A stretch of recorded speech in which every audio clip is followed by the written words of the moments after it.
suaranya. Bisa dengar dengan keras. Dengar ya? Bisa. Nggak pakai juga nggak bisa. Ya? Nggak pakai juga dengar.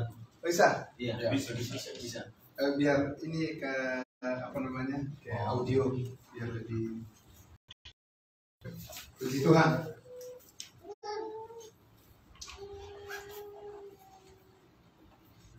Ya. Sekali lagi salam kudus buat kita semuanya. Salam Ya, kudus. Tuhan tentunya mengucapkan banyak terima kasih kepada semuanya streaming pada siang hari ini, karena tadi sudah saya umumkan juga di gereja di GIK Makedonia supaya mereka jam 2 lewat ya, setengah 3 ya, saya minta mereka untuk bisa mengikuti juga live streaming kita untuk KPJ kelas pembinaan jemaat di GIK Berea di tempat ini ya. Nah, Bapak Ibu yang dikasihi Tuhan Yesus, tentunya ini adalah program yang sangat bermanfaat dan sangat mendasar buat kita semua ya, bukan hanya jemaat tapi kita juga pelayan. Saya juga harus bisa menyajikan dengan sebaik-baiknya ya, dan bagaimana supaya jemaat bisa memahami maksud daripada firman Tuhan. Untuk apa? Ini tentunya masih tergolong disebut penjemaatan yang baru, sehingga kita perlu mengenal atau memahami dasar kita kan. Apa itu diperlombakan? Nah, perlombaan itu pasti ada awalnya, kemudian ada pertengahannya dan ada finishnya, akhirnya. Iya. Terus akhirnya kita bagaimana? Akhirnya bagaimana? Awalnya aja belum bicarakan gitu ya. Nah, dari awal seperti saya tadi berangkat saya dari Cibubur ke sini, yaitu bayangannya jelas, nggak ada ketakutan, nggak ada kekhawatiran, santai ya kan. Terus tahu saya sudah di tengah ke Bekasi atau masih jauh gitu ya, sudah mendekati apa belum? Ya ditawarkan kan begitu kan. Nah, kalau kita di sini tentunya Bapak Ibu sekalian di jemaat di GIK Berea ini, kita ingin agar semua pun di kelas apapun ya kan, apakah itu kelas apa namanya, sekolah minggu, remaja, ya kan, kaum bapak, kaum ibu, atau mungkin teguh, dan kita satu di dalam kebenaran. Amin. Kalau kita sudah satu di dalam kebenaran itu, melangkah pun kita akan gerak langkahnya juga akan sama. Oke. Nah, ada beberapa fleksibel ya, artinya pengajaran doktrin dasar ini tidak akan habis, dikatakan sebulan 2 bulan, setahun 2 tahun tidak habis. Tetapi itu akan kita lihat sesuai dengan program daripada gereja kita di sini, sesuai dengan kebutuhan kita. Ya, Bapak Ibu ya, sesuai dengan kebutuhan kita. Karena nanti gembala di tempat ini pasti yang akan mengatur apa saja kebutuhan daripada jemaat ini untuk diberikan pemahaman tentang firman Tuhan. Ya. Nah, jadi kita akan mulai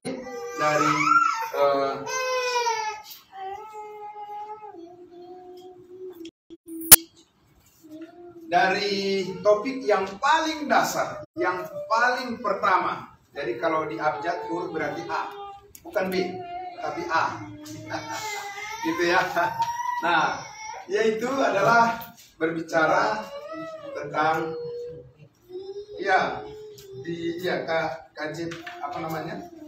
KPJ. Di KPJ kita yang pertama adalah doktrin tentang keselamatan. Oke? Ya. Nah, tentang keselamatan. Ya. Semua juga orang yang paling utama baginya adalah keselamatan. Ya kan? Kalau kita berkendara harus keselamatan yang diutamakan. Kalau kita juga bekerja di mana, di tempat-tempat yang berisiko, misalnya seperti di bangunan-bangunan di mana alat-alat berat ada di sana, pasti juga disarankan kepada kita dan diajarkan pada kita utamakan apa? Keselamatan. Iya kan? Nah, karena itu memang pentingnya kita untuk memahami tentang keselamatan itu berdasarkan firman Tuhan. Ya. Keselamatan apa yang dimaksud? Ya. Terus siapa yang menyelamatkan? Dan bagaimana kita diselamatkan? Dan diselamatkan kemana? Ya. Nah, sering orang bertanya, sudah selamat belum? Iya, sudah selamat. Selamat dari mana ke mana? Kan begitu kan? Iya. Kalau selamat kan berarti sebelumnya tersesat. Ya kan? Sebelumnya terkurung. Ya kan? Sebelumnya tidak bebas, terbelenggu. Kalau diselamatkan berarti bebas. Diselamatkan kemana? Ya, begitu Bapak Ibu ya. Nah, yang pasti bahwa keselamatan itu adalah merupakan fondasi atau hal yang pertama harus dimiliki oleh setiap orang. Oke, di mana itu dikatakan oleh Alkitab? Apakah itu adalah program dari sebuah gereja saja? Ataukah itu adalah keinginan daripada gembala saja? Atau pengurus saja? Atau apakah memang Tuhan yang menghendaki keselamatan itu yang pertama bagi semua orang? Ini harus kita pastikan dulu. Amin. Nah, mari kita lihat di dalam 1 Timotius. Ya. Pertama Timotius 2 ayat 3 dan 4. Ya, ini ya, kita mulai dari sini. Oke.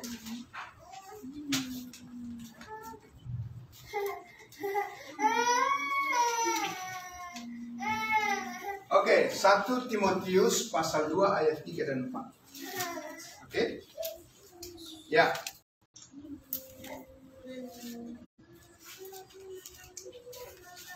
Satu orang boleh membacakan untuk kita. Ya. 1 Timotius 2 ayat 3 dan 4. Oke. Dan firman Tuhan. Ya. Itulah yang baik dan yang berkenan kepada Allah, juru selamat kita, yang menghendaki supaya semua orang diselamatkan dan memperoleh pengetahuan akan kebenaran. Oke, itulah yang baik dan yang berkenan kepada siapa? Kepada gereja. Pada Allah. Kepada pengurus, kepada gembala, tidak. Itulah yang baik dan yang berkenan kepada Allah.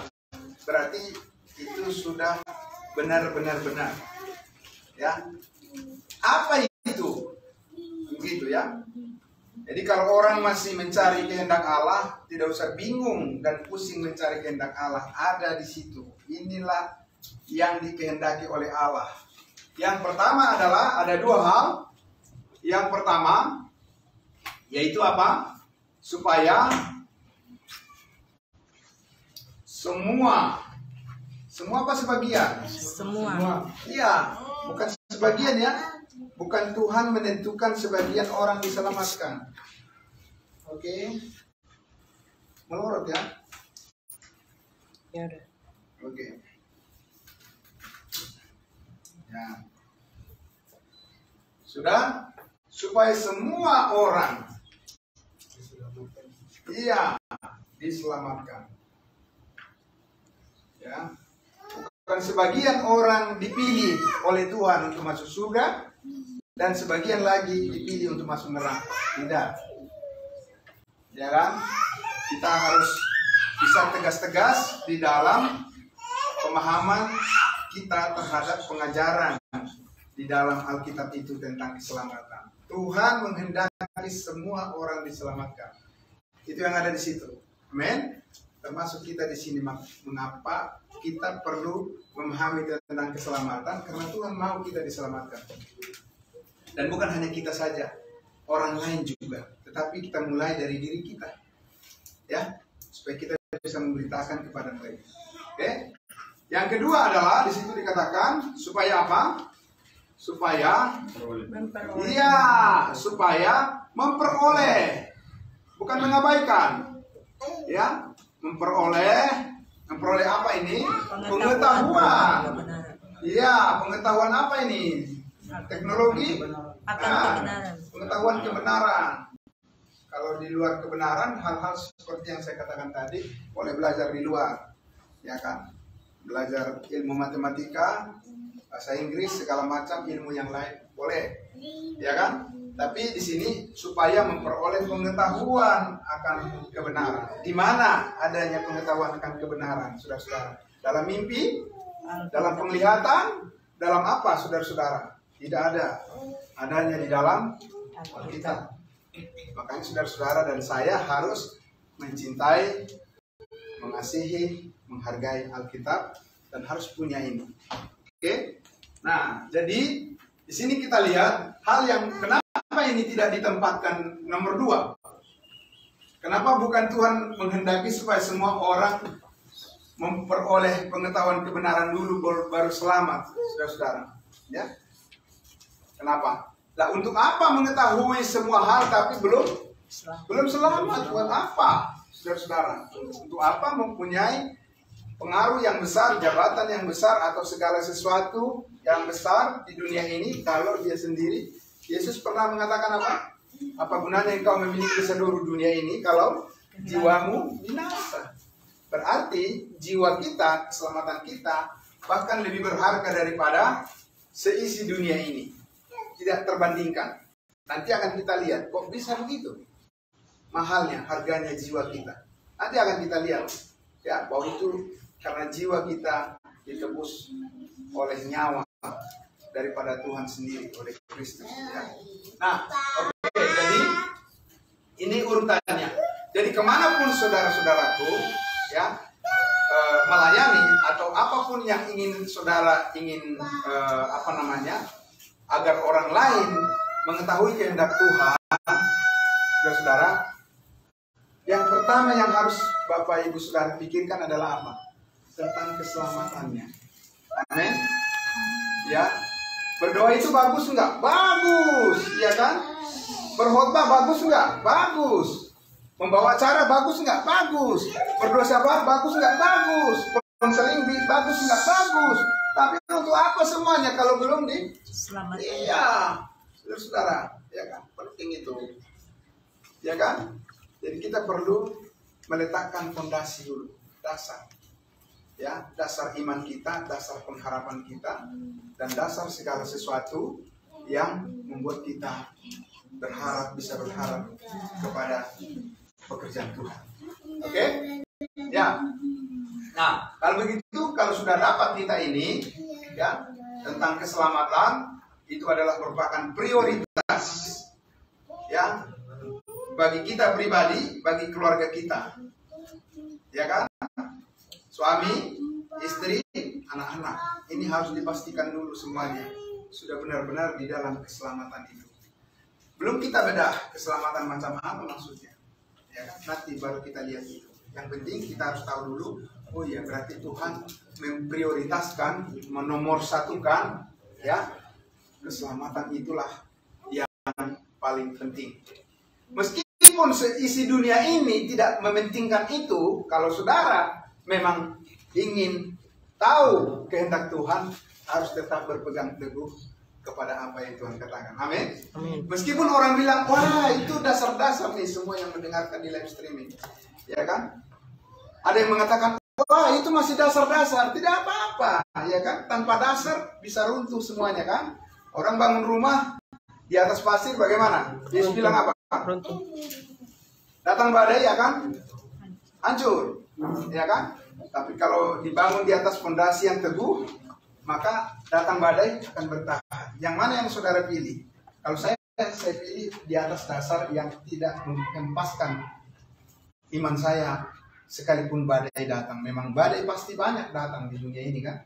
Nah, itu saudara-saudara, ya. Jadi sekalipun orang menganggap bahwa berbicara tentang keselamatan itu adalah hal yang masih dianggap itu adalah hal yang dasar, tidak apa-apa, ya kan. Daripada kau manjat ke udah jauh-jauh, akhirnya apa? Jatuh, merosot, ya, dan tidak sampai kemana? Tidak sampai ke surga, ya kan? Udah dekat pintunya, udah, ya, jatuh juga akhirnya, ya kan? Begitu. Karena apa? Karena disusun dengan usaha dan perbuatan, ya kan? Bukan pada keselamatan yang memang Tuhan kerjakan. Ya. Nah itu, nah karena itu, ya di sini kita akan mulai masuk kepada pemahaman kita tentang keselamatan. Jadi keselamatan itu secara arti harfiahnya selamat itu adalah artinya sama dengan terhindar. Oke, terhindar atau terpelihara. Oke, ini dulu kata ini. Terhindar atau terpelihara. Ya. Terhindar atau terpelihara dari apa? Tentu, kenapa dibutuhkan keselamatan? Karena ada ancaman. Kalau tidak ada ancaman, tidak ada bahaya, untuk apa mikirin keselamatan? Udah otomatis saja itu sudah selamat kan? Benar enggak? Bapak Ibu sekalian. Kalau kita berkendara, kenapa sih kita memikirkan keselamatan kita? Harus pakai helm, ya kan? Terus memikirkan tentang kecepatan dan sebagainya, ya kan? Keseimbangan. Kenapa? Ya karena kita tahu setiap saat bisa terjadi bahaya, ya kan? Bisa jatuh, bisa nyenggol atau disenggol dan lain sebagainya. Makanya kita selalu memikirkan tentang keselamatan itu sendiri, ya kan? Nah, karena itu terpelihara, terhindar. Di dalam hal ini kita belajar di sini bukan fokus kepada tentang keselamatan secara fisik yang saya katakan tadi. Kalau keselamatan secara fisik kita udah tahu lah, supaya tidak sakit mah. Contohnya katanya, ya kan, makan jangan makan teratur, udah tahu. Itu sudah common sense, kita sudah langsung tahu bagaimana cara mengatur supaya selamat, ya kan, dari sakit penyakit dan sebagainya. Nah, tapi di sini kita berbicara tentang selamat itu adalah selamat yang spesifik secara khusus menurut Alkitab itu adalah diselamatkan secara kerohanian kita, ya. Diselamatkan atau terhindar, terpelihara, terhindar dari ya malapetaka. Ya. Malapetaka apa? Malapetaka maut. Ya, yang kekal. Oke? Nah, manusia di dunia ini, Bapak Ibu Saudara, ya, manusia di dunia ini tidak terlalu mementingkan keselamatan ini. Ya kan? Tidak terlalu mementingkan keselamatan ini. Kenapa? Karena mereka tidak percaya bahwa di balik kehidupan ini masih ada kehidupan. Ya kan? Kan begitu. Di balik kehidupan saat ini mereka tidak percaya masih ada kehidupan. Dan ada dua. Ya kan? Satu surga, kehidupan di mana bahagia ada di sana, sukacita.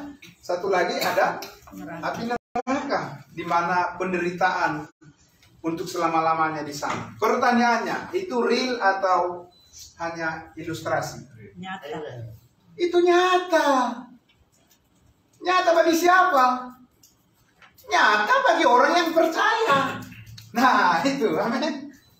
Bagi orang yang tidak percaya itu nggak nyata, namanya juga orang tidak percaya. Apa sih yang diharapkan dari orang yang tidak percaya? Nggak ada, kecuali apa?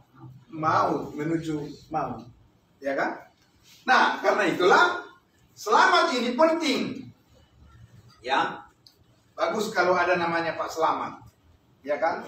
Supaya dia diingatkan terus tentang keselamatan. Tapi kalau sudah namanya Pak Selamat, harus benar-benar selamat dia. Bagus, ya kan? Nah, di sini selamat, terhindar, terpelihara dari malapetaka maut kekal. Dari mana awalnya? Oke. Awalnya kita lihat dulu di Roma. Ya, pasal 3 dulu. Oke. Ayat 10 dan 23. Nah kan? Kalau ada yang langsung menemukan, jadi ini bisa dicatat ya, Bapak Ibu ya, supaya apa? Mencatat itu penting. Kenapa? Karena kalau ada misalnya yang terlewat dari ingatan atas penjelasan saya di sini, nanti di rumah bisa dibuka lagi firman-Nya, tambah dalam lagi pemahamannya. Roma 3 ayat 10. Seperti ada tertulis, tidak ada yang benar, seorang pun tidak. Ya. 23 Pak? Ayat 23. Karena semua orang telah berbuat dosa dan telah kehilangan kemuliaan Allah. Ya, tidak ada yang benar. Semua telah kehilangan. Kehilangan apa ini? Kemuliaan Allah. Ya, kehilangan keselamatan itu. Ya kan? Kemuliaan Allah. Semua orang. Nah, tidak ada yang benar seorang pun tak. Tidak ada. Nah, oke, kita lihat lagi berlanjut ke Roma pasal 5 ayatnya yang ke-12. Jadi kita bertanya, kenapa semua orang menjadi tidak benar?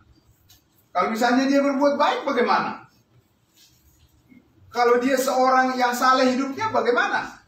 Kalau dia seorang tokoh, ya, yang diikuti oleh banyak orang, bagaimana? Ya, apakah dia juga berdosa juga? Apakah dia juga kehilangan kemuliaan Allah? Ya. Nah, kalau dia kehilangan kemuliaan Allah, kalau semua orang kehilangan kemuliaan Allah dan tidak ada yang benar, itu sumbernya awalnya dari mana? Roma 5 ayat 12. Roma 5 ayat 12. Ya. Sebab itu sama seperti dosa telah masuk ke dalam dunia oleh satu orang. Ya. Dan oleh dosa itu juga maut. Demikianlah maut itu telah menjalar kepada semua orang karena semua orang telah berbuat dosa. Ya, siapa penyebabnya? Oleh satu orang, Adam. Adam. Oke, jelas ya. Adam mengakibatkan menjadi semua orang. Jadi apa? Menjadi berdosa. Pertanyaannya, kita di sini orang berdosa atau bukan? Tidak. Kalau kita orang berdosa, ya. Kalau kita adalah orang berdosa, terus kita kemana? Kan begitu. Sebab kalau kita lanjut Roma pasalnya yang ke pasal 6 ayat 23, apa dikatakan? Bagian A-nya? Roma 6 ayat 23, demikian firman Tuhan. Sebab pokok dosa ialah maut. Iya, ini. Maut di sini bukan hanya sekedar mati fisik. Kalau mati fisik saja, ya itu artinya hanya sementara. Tapi kalau maut di sini adalah kaitannya adalah maut yang kekal, yaitu dengan masuk ke dalam api neraka yang kekal, yang real, tempat penderitaan selama-lamanya. Upah dosa adalah maut. Wah, ngeri sekali kita melewatkan hidup kita dari dunia ini kalau kita tidak selamat dari situ, kan? Ya. Apapun yang kita alami di dunia ini, seindah apapun, seenak apapun, sebahagia apapun manusia di dunia ini, kalau toh ujungnya adalah masuk ke dalam api neraka, buat apa? Mending nggak pernah hadir di dunia ini, kan? Kenapa?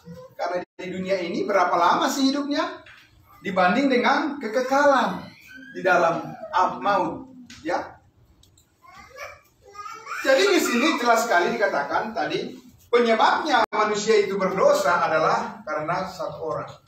Jelas? Jelas. Artinya apa? Pandangan orang pada umumnya bahwa orang menjadi berdosa karena dia berbuat dosa, karena dia mencuri, ya kan? Karena dia berbohong, itu. Tapi Alkitab mengatakan tidak berbuat dosa pun berdosa orang itu. Ya, paham ya? Iya, itu. Jadi jangan berpikir kena hukuman masuk neraka itu karena perbuatannya sendiri. Tidak, Bapak Ibu sekalian, tidak. Itu ada sejarahnya, ada ceritanya. Jadi perlu diketahui cerita ini dengan baik supaya ketika kita menceritakan kepada orang lain, kita juga menjadi pencerita pemberita yang benar, bukan kita menjadi penyesat. Ya kan? Karena udah terlalu banyak orang penyesat di dunia ini. Sehingga perlu orang-orang yang penyelamat. Amin. Amin. Iya, itu maksudnya kenapa kita belajar, ya kan? Nah, jadi karena Adam semua berdosa.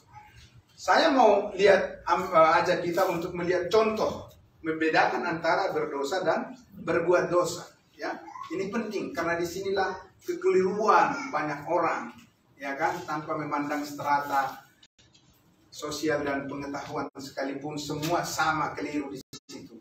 Ya, nah coba kita ambil contoh. Ya, saya ajak kita untuk membuka Mazmur 51 ayat 7. Untuk lebih mantap kita memahami sebenarnya apa sih bedanya berdosa dengan berbuat dosa. Ya kan? Jangan disamakan semua. Orang yang bijaksana, yang berhikmat tahu membedakan hal-hal yang samar itu bisa dia bedakan. Tapi kalau orang yang tidak bijaksana, semua dianggapnya sama aja, terobos saja semuanya, ya kan? Jurang pun masuk dia. Kenapa? Karena buta, nggak bisa melihat, nggak bisa membedakan yang mana yang bahaya, yang mana yang tidak bahaya, ya kan? Ya. Nah, kenapa kita selalu merawat anak-anak kita, menjaga anak-anak kita? Karena dia nggak tahu bahaya, ya kan? Apa aja dipegang, pisau juga dipegang, ya kan, dilempar. Dia nggak tahu bahaya dia. Karena apa? Pengetahuannya belum cukup. Nah, kalau kita punya pengetahuan yang baik, kita juga menjadi bijaksana dalam bersikap. Amin. Karena pengetahuan kita membimbing perilaku kita juga. Kita lihat Mazmur 51 ayat 7. Ya? Mazmur 51 ayat 7. Silakan Ibu. Bersihkanlah aku daripada dosaku dengan hisop. Ya. Mazmur 51 ayat 7. Ayat 5 ya? Oh, Sesungguhnya. ayat 5 ya? Ini Alkitab saya berarti Ayat yang harus ketujuh. Ayat 7. Yang ketujuh, Pak. Oh iya. Mazmur 51 ayat 7. Kalau pakai handphone. Oh ya, di gadget ya. Tujuh. Ah, begitu. Tapi kalau Alkitab Pokoknya ya, yang penting isinya benar. Yang mana aja lah. Mungkin dari gadget dengan yang di Alkitab. Biasanya ayat 7 yang kita Dalam kandungan. Tidak apa-apa. Ambil yang di gadget ayat 5. Tidak apa-apa. Ya, bisa kita sinkronkan. Silakan. Iya, dari kandungan sudah berbuat dosa. Tidak, mana ada orang dari kandungan berbuat dosa. Tapi walaupun belum berbuat dosa, sudah berdosa. Nah, itu kait-kaitannya tadi itu mengapa kita perlu terhindar dari malapetaka itu. Gimana caranya? Ya kan? Posisi kita saja menjadi berdosa bukan karena perbuatan kita. Mana mungkin juga itu dihapuskan karena perbuatan kita? Tidak mungkin. Ya kan? Nah, itu pasti kalau orang lain, kalau pihak lain yang menyebabkan itu kepada kita, maka kita percaya pihak lain juga lah yang menghapuskan itu dari kita. Amin. Nah, ini yang akan kita lihat tentang keselamatan. Jadi, berdosa dengan berbuat dosa itu adalah dua hal yang berbeda. Berdosa dulu dari kandungan, kemudian lahir ke dunia ini, barulah masuk kepada apa? Tindakan. Itu namanya apa? Berbuat dosa. Buahnya itu. Ya kan? Kalau tanam cabai, nggak mungkin buahnya buah naga kan? Cabai juga lah. Ya, keberatan ya. Saya keberatan gitu.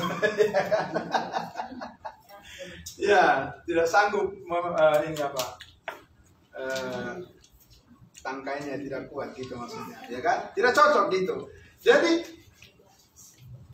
berdosa dan berbuat dosa. Yang mana yang mengawali? Berbuat dosa dulu baru manusia berdosa, atau berdosa dulu baru dia berbuat dosa? Berdosa dulu. Ya, statusnya dulu. Semua segala sesuatu statusnya dulu, ya kan? Status saudara dan saya harus jelas di dunia ini. Kalau belum jelas, hasilnya pun nggak bakalan jelas. Ya kan? Ambil contoh misalnya, kita melamar bekerja di satu perusahaan. Saya bisa nggak bekerja di tempat Pak Gembala ini besok langsung? Saya rajin. Mungkin saya akan lebih rajin dari orang yang ada di situ. Ada gunanya? Nggak ada gunanya. Kenapa? Saya tidak terdaftar di situ. Ya kan? Mau ngapain? Mau ngapain? Jadi itu maksudnya tahu membedakan, ya kan? Mau ngapain memuji Tuhan tinggi-tinggi ke langit? Tapi kalau belum ada, kita bicara background ya, latar belakangnya. Lalu kita bertanya, terus bagaimana kita supaya diselamatkan? Karena upah dosa adalah maut. Terus kita ini, ya, orang berdosa atau bukan? Hampir 99% manusia di dunia ini mengatakan, saya adalah orang. Terus orang berdosa kemana? Neraka. Yang panas-panas itu. Nah iya, terus kalau begitu, kenapa diam-diam aja semuanya orang? Ya kan, kenapa tidak peduli? Ya kan, dengan keadaan itu. Paham Bapak Ibu Saudara? Karena itulah iblis. Pintarnya iblis membuat semua orang adem ayem dan mengatakan, udah kamu berbuat baik aja, ntar hasilnya nanti ditimbang. Ya kan? Kalau kita bicara tentang pengajaran doktrin keselamatan, nanti orang bilang, wah jangan bicara tentang doktrin dong, itu membawa perpecahan. Oh ya, Bapak Ibu Saudara, Yesus yang mengajarkan doktrin. Amin. Iya, jadi kita nggak peduli dengan itu. Itu ya. Nah, jadi di sini sudah jelas kita lihat bahwa inilah yang menjadi masalah kita. Gimana caranya supaya kita ini tidak orang berdosa lagi? Amin. Itu namanya selamat. Berarti terhindar dari api neraka yang kekal. Kalau sudah selamat, itu pengertiannya. Kamu udah selamat belum? Udah. Selamat dari mana ke mana? Jelas dong, ya kan? Kalau saya sudah selamat berarti ya kapan saja saya mati saya pasti masuk surga. Nah itu selamat namanya, ya kan? Tapi jangan bilang ya orang Kristen, ya orang Kristen percaya Kristus, percaya pasti masuk surga, mudah-mudahan, semoga. Nah, itu masih ada yang belum nyambung itu, ya kan? Mesti perlu disambungkan dia agar antara pengakuannya dengan apa yang dinyatakan Alkitab itu sinkron, ya. Nah, oke. Kalau begitu, tadi pertanyaan kita selanjutnya adalah, lalu bagaimana? Nah, ini jadi how, ya, bagaimana supaya kita diselamatkan? Kita masuk pada solusinya sekarang, ya. Oke, pertanyaannya bagaimana supaya selamat? Nah, ya kan? Banyak orang yang bermacam-macam jawaban manusia tentang hal ini, ya kan? Nah, mulai dari yang mulai dari yang agak-agak benar sampai kepada tidak benar sama sekali. Agak-agak benar gitu. Kayak mana itu agak-agak benar? Nanti akan kita lihat. Ambil contoh misalnya, ya. Bagaimana supaya selamat dari hukuman maut, dari dosa? Ya, kasih pertanyaan. Bisakah dengan berbuat baik? 90% manusia di dunia ini jawab apa? Bisa. Bisa. Jadi betapa luasnya ladang pemberitaan Injil itu, ya kan? Makanya Allah menghendaki semua orang diselamatkan karena ada di posisi yang salah terhadap keselamatan itu manusia itu, ya kan? Tuhan yang membuatnya tidak. Tadi kita udah lihat dari mana sumbernya kan? Bukan Tuhan yang membuatnya, ya kan? Bisa dengan berbuat baik. Semua orang beragama di dunia ini, termasuk orang beragama Kristen, mengatakan apa? Bisa dengan berbuat baik. Gak ada bedanya. Saya kasih tahu aja. Ya, dari mana saya tahu? Karena saya juga sudah memberitakan Injil kemana-mana, ya kan? Di samping itu, saya juga dulu begitu.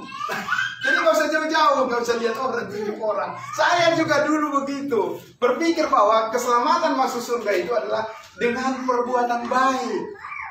Karena itu banyak-banyaklah berbuat baik. Supaya apa?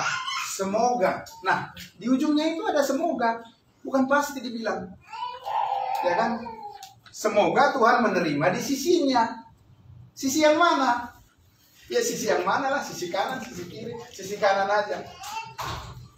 Semoga dengan apa? Berbuat baik. Tapi kita kalau mau lihat simpulannya berbuat baik ini adalah hukum Taurat. Karena hukum Taurat lah, di dalam hukum Taurat lah secara detail, iya ada hukum-hukumnya, perintah-perintahnya tentang perbuatan baik macam apa yang Tuhan perintahkan untuk manusia lakukan. Maksudnya adalah, bisakah dengan hukum Taurat, ya kan, dengan melakukan Alkitab? Kenapa? Karena kita manusia pasti berbeda-beda pendapatnya. Luar biasa loh Bapak Ibu Saudara. Alkitab itu ya, dia bisa menyatukan semua perbedaan kita. Karena itu adalah pikiran Allah yang menjadi kesepakatan kita. Amin. Nah, oke, karena itu saya ajak kita untuk melihat Yesaya 64 ayat. Nah, ini ya. Oke, ini jawabannya. Kita lihat Alkitab katakan. Demikianlah kami sekalian seperti seorang najis, Ya. dan segala kesalahan kami seperti kain kotor. Segala kesalahan. Tidak. Ya, saking salehnya. Segala kesalahan kami seperti kotor, ya kan? Jadi kesalahan itu adalah kotor. Di mata siapa? Tuhan. Di mata Iya, kalau di mata manusia, iya memang bagus. Siapa sih saudara bisa menyangkal bahwa banyak orang yang berbuat baik sama kita kan?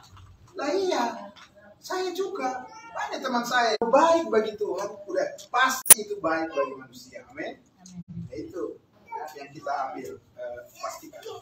Jadi segala kesalahan itu seperti kain kotor. Ya, dengan kata lain ini adalah apa? Tetap berdosa, iya kan? Coba tanya orang yang paling saleh di dunia ini, Bapak orang berdosa nggak? Siapa sih orang yang tidak berdosa di dunia ini? Nah, Bapak udah saleh aja masih berdosa, apalagi nggak saleh. Lebih parah. Lebih parah lagi. Nah, jadi lihat ya. Nah, itulah luar biasanya firman Tuhan menjelaskan bahwa bagaimana kesalehan orang berdosa. Tadi sudah kita katakan, kalau tanam pisang nanti buahnya juga pasti pisang juga. Kalau dia orang berdosa, apa yang dihasilkan? Kan dosa juga kan? Lah iyalah Bapak Ibu Saudara. Gimana sih orang berdosa bisa masuk surga? Emang dosa bisa masuk surga? Nggak bisa. Satu-satunya cara adalah bagaimana untuk menghapuskan status ini. Amin. Ya. Dari dalam diri kita. Siapa yang melakukannya? Ya, manusia melakukannya dengan kesalehan. Tuhan bilang tidak bisa. Itu yang kotor. Oke, ya kita lihat lagi. Satu lagi kita lihat. Langsung dulu kita lihat di dalam Galatia. Ya, Galatia pasalnya yang kedua, ayat yang ke-16. Karena saya tadi menyinggung, ya hukum Taurat itu adalah perbuatan baik, gitu ya. Nah, pertanyaannya, dengan hukum Taurat itu bisa nggak orang dibenarkan? Langsung saja, Galatia 2 ayat 16. Galatia 2 ayat 16. Ya. Kamu tahu bahwa tidak seorang pun yang dibenarkan oleh karena melakukan hukum Taurat. Tidak seorang pun, nih kembali ke atas tadi, ya. Tidak seorang pun yang benar. Dibenarkan, jadi benar, jadi baik. Karena melakukan, karena berbuat oleh hukum Taurat. Terus?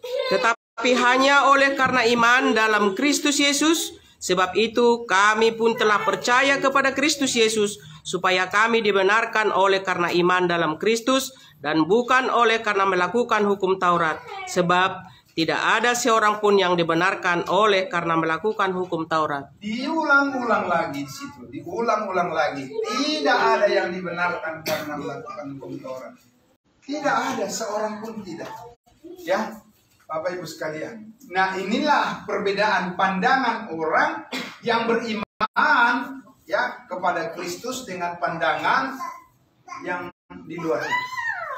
Ya, di luar iman. Apa perbedaannya? Bahwa perbuatan baik tidaklah cukup. Bahkan iman ditambah dengan perbuatan pun tidak cukup. Ya. Nanti kita lihat ya. Perbuatan saja tidak cukup. Bahkan iman ditambah dengan perbuatan pun tidak cukup. Mesti ada lebih daripada itu. Amin. Iya, supaya kita bisa diselamatkan. Nah, kalau kita kita rumuskan, ini adalah usaha siapa? Usaha siapa? Perbuatan itu. Itu usaha manusia. Manusia yang bagaimana? Berdosa. Iya. Hasilnya itu juga. Ya, Bapak Ibu Saudara. Hasilnya itu juga. Nggak bakalan ada perubahan. Ya kan? Itu juga. Nah, makanya kita membutuhkan, kita memerlukan sesuatu yang lebih daripada itu. Nah, orang masih muter-muter di situ sekarang ini, ya kan? Bagaimana berbuat baik supaya semoga, ya kan? Insya Allah dan lain sebagainya, ya kan? Masih di situ berputarnya. Sampai kapan, Bapak Ibu Saudara? Sampai kapan? Kita perlu apa? Kita perlu solusi yang cepat. Amin. Amin. Lah, kenapa solusi yang cepat? Ya kita nggak tahu besok kita bagaimana. Nama saya tahu saya masih panjang umur, nggak tahu saya. Jadi saya perlu solusi yang cepat dan tepat. Dan bukan dari manusia, itu yang saya butuhkan. Yang dari Tuhan. Amin. Iya, supaya secepat itu juga kita punya kesempatan untuk berbuah. Oke? Nah, itu dulu ya. Yang pertama tadi kita lihat situ. Nah, oke. Kalau begitu, langsung saja kita masuk kepada solusinya. Jadi, bagaimana Allah? Nah, bukan bagaimana kita. Kalau kita ya nyerah aja kita, ya kan, angkat tangan aja kita. Bagaimana Allah bisa menyelamatkan kita? Itu yang benar. Ya kan? Fokusnya kepada siapa? Jangan pada manusia, pada diri kita. Nggak bakalan ada. Itu tadi udah disebutkan tadi. Masih banyak bagian firman Tuhan yang lain. Makanya saya katakan tadi, berbicara tentang pengajaran dasar ini tidak cukup, ya. Harus berkali-kali, berbulan-bulan, bertahun-tahun. Kita akan belajar terus pengembangannya dan kaitannya juga dengan seluruh kehidupan kita. Karena ini bukan terpisah dari sikap hidup kita setiap hari. Nyambung itu, tapi bagaimana nyambungnya, menyambungkannya bagaimana? Nanti kita akan pelajari. Oke? Nah, kita langsung saja pada solusinya. Jadi bagaimana cara Tuhan? Nah, itu. Haleluya, puji Tuhan. Kalau namanya udah cara Tuhan, siapa sih yang melawan? Saya nggak ada lawan. Ya kan? Benar nggak? Iya. Kita lihat bagaimana cara Tuhan. Kita lihat dulu. Nah, oke. Aku harus bikin di sini nomor 4. Bagaimana cara Tuhan. Saudara bisa berkhotbah dengan judul begini. Ya kan? Di tempat lain kalau saudara bapak-bapak yang di sini yang sangat luar biasa, ya, ingin berkhotbah di mana menyampaikan firman Tuhan, bisa membuat judul ini. Bagaimana cara Tuhan menyelamatkan manusia, menyelamatkan kita, manusia berdosa. Bagaimana caranya? Oke? Ya, ini cara Tuhan, ya. Pasti berhasil. Ingat, kalau cara Tuhan itu nggak usah ragukan. Itu udah pasti berhasil. Oke? Saya juga harus mempercayai itu. Cara Tuhan. Yang pertama kita lihat dulu di dalam 1 Petrus 3 ayatnya yang ke-18. Nah, begini cara Tuhan. Oke? Nah, langsung kepada intinya. Sudah? Cara Tuhan.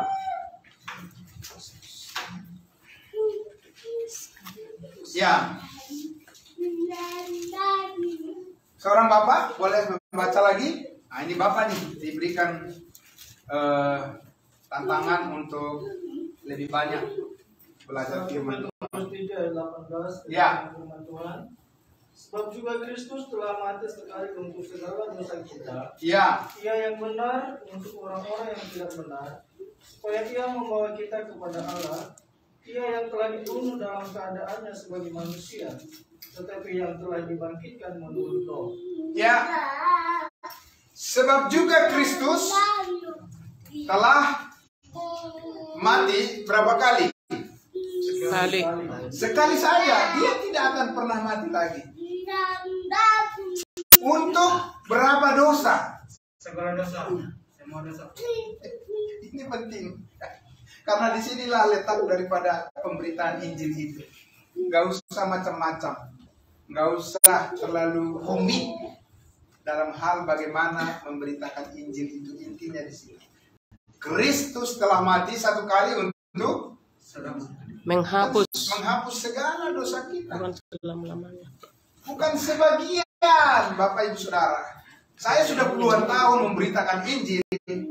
Ya, sejak saya tahu Injil kasih karunia Allah ini, bahwa semua dosa saya sudah diampuni oleh Tuhan. Memang itulah Injil yang sebenarnya.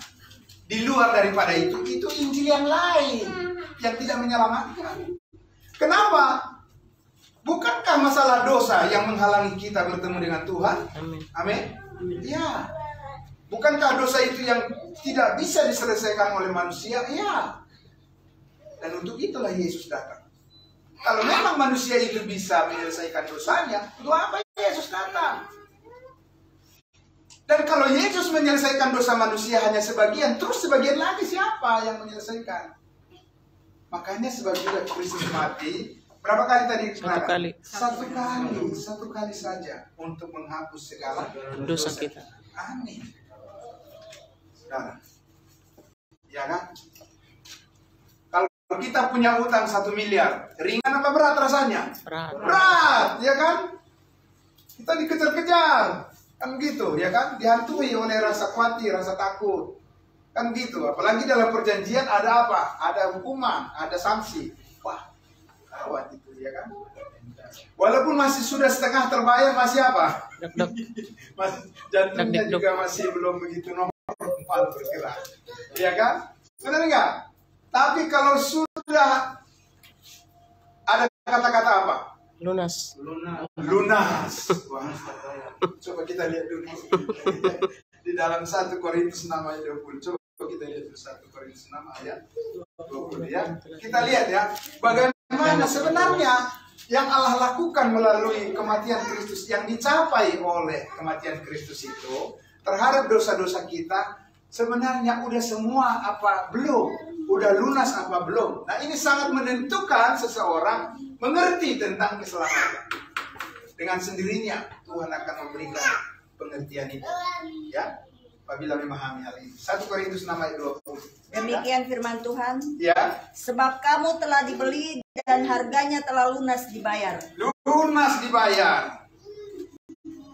Oke.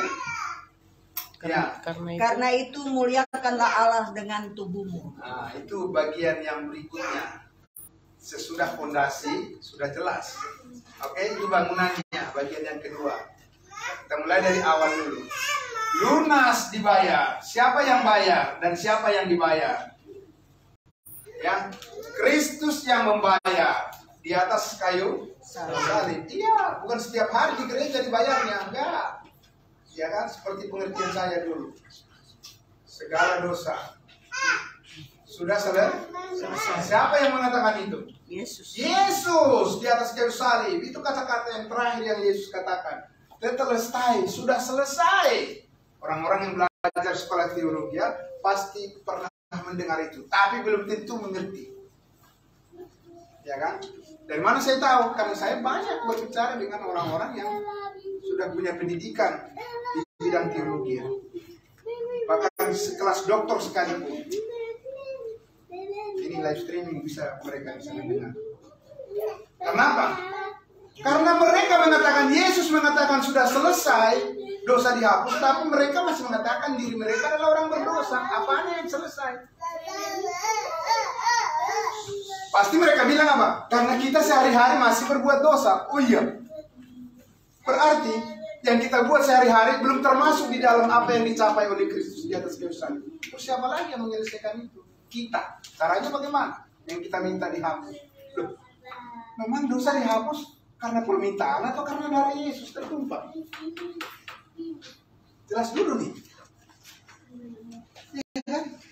Apa benar dengan kata-kata bisa dosa dihapus? Gimana itu dikatakan di Alkitab? Ya, di sini berarti sudah berapa lama? 2000 tahun yang lalu. Udah 2000 tahun yang lalu, bukan sekarang. Udah telat. Maksudnya telat kalau masih berpikir ke belakang sebelum Kristus disalib. Kalau sebelum Kristus disalib, iya. Daud sendiri mengatakan apa? Ya Tuhan, hapuskanlah dosa-dosaku. Iya benar itu, karena belum apa? Belum terjadi penyaliban yang sempurna Yesus Kristus. Saya paham Bapak Ibu? Jelas itu, ya kan? Gak ada yang bertentangan di situ. Itu benar sekali. Nah, jadi di sini kita lihat yang sangat penting kita pahami adalah segala dosa kita udah lunas dibayar. Amin. Kan lebih enak berpercaya itu kan? Benar nggak Bapak Ibu? Mana lebih enak di zaman penjajahan atau di zaman kemerdekaan? Makanya Bapak Ibu lah jalan kemerdekaan ini tidak seperti para orang tua nenek moyang kita dulu di zaman penjajahan. Makan aja susah, ya kan? Kalau dia beternak, katanya nenek saya dulu bercerita, yang paling bagus itu diambil siapa? Diambil penjajah. Nggak bisa dia menikmati hasil daripada jerih payah. Kalau kita sekarang bebas kan? Nah, di dalam Kristus kita ini sudah dimerdekakan, amin. Udah dibebaskan. Kita bebas mengekspresikan sukacita kita kepada Tuhan karena semua dosa kita sudah diampuni, sudah lunas dibayar. Amin. Amin. Nah, itu dasar keselamatan. Apa itu? Ya, yang pertama ini. Nah, karena itu ya, kita bertanya, kalau begitu pastikah? Nah, ini penting ya kan? Kalau ada orang berjanji pasti enggak? Pasti. Pasti ya? Pasti. Esok dia bilang, maaf ya bro, hujan. Ya kan? Maaf ya, hujan deras banget, saya nggak bisa datang. Ya kan? Udah janji tuh. Ya namanya juga di dunia, janji manusia, mana bisa pasti. Banyak faktor yang bisa membuat itu terhalang. Tapi kalau Tuhan yang berjanji, nggak ada yang bisa menghalangi. Yes. Amin. Kenapa? Karena tidak ada yang mustahil buat Tuhan. Ya, nah makanya tidak ada yang mustahil kan? Orang bilang, masa iya semua dosa diampuni? Mana mungkin? Lah, mana mungkin katanya buat Tuhan?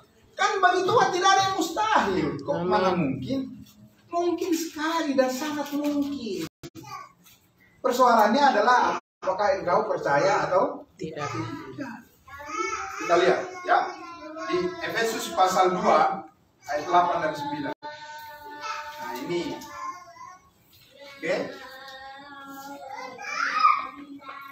Efesus 2 ayat 8 dan 9.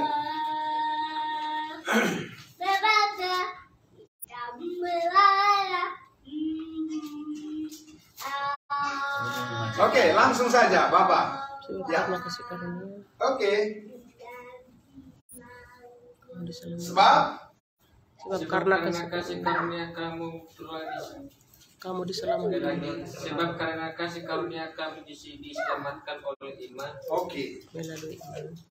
Jadi kita selamat oleh karena apa? Iman. Enggak, kasih karunia melalui iman. Selamat oleh apa? Kasih karunia melalui iman. Melalui iman. Iya, ini yang tidak bisa berubah. Kalau iman naik turun tuh. Yes. Ya kan? Kadang yakin, kadang juga tidak yakin. Kayak imam bojol. Imam. Ini iman, ya. Selamat oleh kasih karunia melalui apa? Iman. Apa melalui? Ya harus ada yang dilalui. Amin. Yeah. Terus kalau orang tidak beriman, bagaimana kasih karunia itu bisa sampai sama dia? Ya kan? Nah, melalui iman. Itu apa? Itu bukan hasil usaha. Iya, bukan hasil usaha. Bukan hasil usaha. Oke, jelas itu.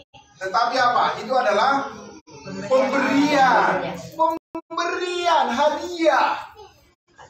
Ya, itu hadiah Bapak Ibu Saudara. Itu hadiah, keselamatan itu adalah hadiah. Kok bisa hadiah? Ya karena udah selesai, itu dibayar oleh Tuhan Yesus. Jadi gratis diterima oleh manusia itu melalui iman. Wow, gampang banget kalau begitu ya. Lebih mudah dari gampang. Masih lebih ringan. Ya,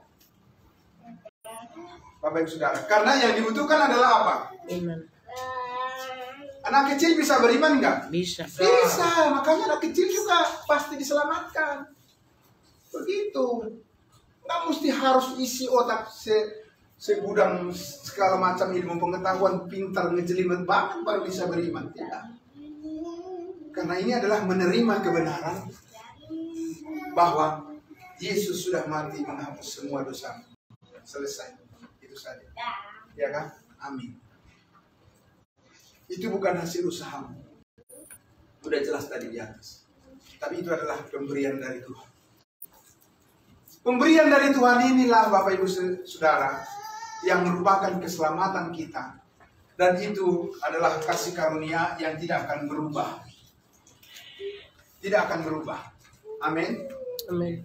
Kenapa tidak berubah? Karena Allah berjanji pasti ya dan amin. Dia pasti menggenapinya. Kalau dikatakan kita pasti diselamatkan, ya kita benar-benar pasti diselamatkan. Ya, kita lihat ayat terakhir. Roma untuk season ini. Roma 5 ayatnya yang ke-8 sampai 10. Kita lihat ya.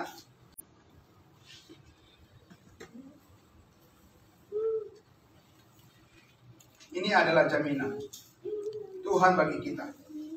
Roma 5 8. Oke. Ya. Roma 5, Pak. Ya, ini jaminan yang pertama dulu ya yang mau kita lihat. Silakan. Roma 5 ayat 8, dikira firman Tuhan. Ya. Akan tetapi Allah menunjukkan kasih-Nya kepada kita. Iya. Oleh karena Kristus telah mati untuk kita. Oke. Ketika kita masih berdosa. Ya, ayat 8 dulu saya jelaskan. Jadi Allah menunjukkan kasih-Nya kepada kita. Semua. Ya. Bagaimana Allah caranya dia menunjukkan kasih-Nya kepada kita? Ketika kita masih apa? Berdosa. Kapan? Dulu. Berarti bukan sekarang kan? Ya. Karena sudah terjadi perubahan yang drastis, yang besar, yang dilakukan oleh kasih karunia Allah kepada kita. Ketika kita masih berdosa, dulu berarti. Ya kan? Nah, lebih-lebih ayat 9. Karena kita sekarang Lebih-lebih karena kita sekarang telah dibenarkan oleh darahnya, Iya. kita pasti akan diselamatkan dari murka Allah. Pasti selamat atau tidak? pasti. Pasti, saudara-saudaraku. Nah ini. Tapi ini pastinya Tuhan ya. Bukan pastinya manusia. Ya. Sekarang kita sudah dibenarkan. Tadinya memang kita bukan orang benar. Dari sononya. Tapi karena Kristus mati membayar semua dosa kita, dia menyerahkan nyawanya, kita jadi benar, dibenarkan. Pada dasarnya kita bukan orang benar. Tapi karena Kristus sekarang mengubah semuanya menjadi baru. Amin. Ya, kita menjadi manusia baru. Kita menjadi orang benar. Di mata siapa? Mata Tuhan. Di mata Tuhan. Ya kan? Kalau di mata manusia bisa saja kita dibilang nggak benar itu. Iya. Ya kan? Tapi kalau di mata Tuhan, di hadapan Tuhan kita ini sudah jadi benar. Tapi bukan kebenaran kita, kebenaran Kristus. Kebenaran Kristus yang mana? Yang sudah selesai mengerjakan buat kita keselamatan itu. Ya. Lalu orang bertanya, terus kerjakanlah keselamatanmu, nanti di sesi berikutnya kita akan membahas itu. Apa artinya? Ya kan? Yang penting, yang jelas jangan dicampur aduk semuanya. Semua yang dicampur aduk itu susah untuk dicerna. Oke? Ya, jadi hari ini kita belajar tentang keselamatan. Bahwa kita sudah berada di posisi apa? Kepastian. Ya. Dan tadi Abu sedikit lagi ada tadi yang kurang. Berkaitan dengan perubahan status kita yang berdosa. Ya, sedikit lagi aku jelaskan. Kalau Kristus sudah mati menghapus segala dosa kita, lunas dibayar. Ada nggak perubahan sekarang bagi kita secara status kita? Ada. Ini, iya, status kita. Oke? Pasti ada. Oke, kita buka dulu satu ayat ya. Di dalam Ibrani pasal 10 ayatnya yang ke-10. Oke. Laki-laki telah dikuduskan satu kali untuk selama-lamanya oleh persembahan Tuhan Yesus Kristus. Jadi alasan mengapa kita pasti selamat. Ibrani 10 ayat 10. Ya, boleh satu orang lagi, ibu atau bapak, kakak kita. Ya, boleh. Dua-dua juga membaca tidak apa-apa, yang penting serentak.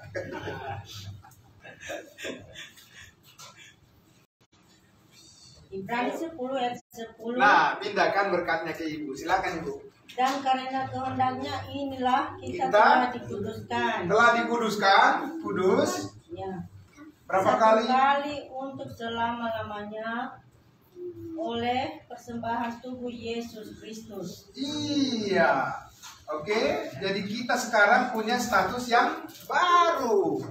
Yang disebut dengan apa? Kudus. Orang kudus. Tapi bukan karena kekudusan kita. Bukan karena perbuatan kita kudus. Ulang sekali lagi Bapak Ibu. Tidak. Kenapa banyak orang ragu-ragu mengatakan dia adalah orang kudus? Karena dia berpikir dia kudus kalau dia berbuat sesuatu yang melakukan yang baik buat Tuhan. Gak bakalan. Nggak bisa. Tidak bisa Bapak Ibu. Ini daging. Ya.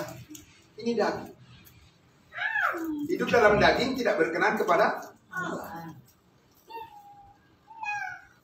Jadi kekudusan kita adalah hanya kekudusan yang ditebus oleh Kristus, itu dikenakan kepada kita.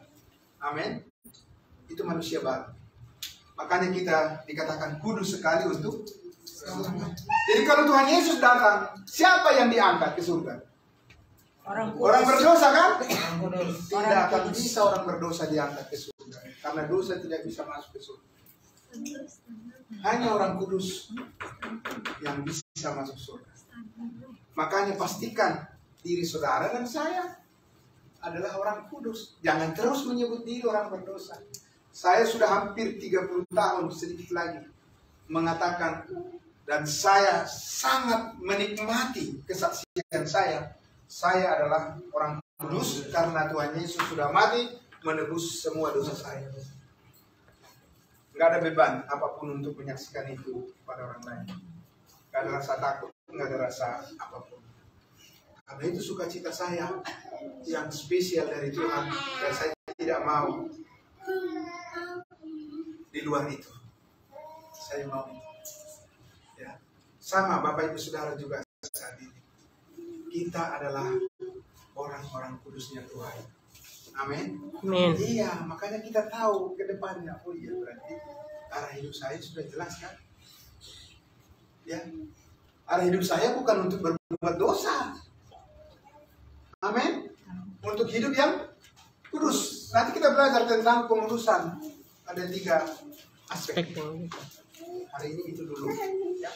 Saya mengucapkan banyak terima kasih untuk semuanya. Kita belajar santai saja. Ya. Kalau suara saya meledak-ledak, emang begitulah saya kalau menyampaikan firman Tuhan. Rasanya, aduh, yakin banget gitu. Oh iya. Agar semua yang mendengar juga paham. Tapi kalau masih ada yang terlewat, nanti masih ada waktu berikutnya kita berdiskusi. Amin. Ya, kita berikan tepuk tangan dulu ya. Pak Dua.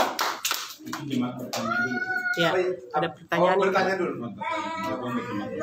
Oke, jadi live streaming kita sudah bisa diakhiri dulu ya. Oke. Ya, oke. Nanti kita akan masuk pada sesi berikutnya tanya jawab. Terima kasih.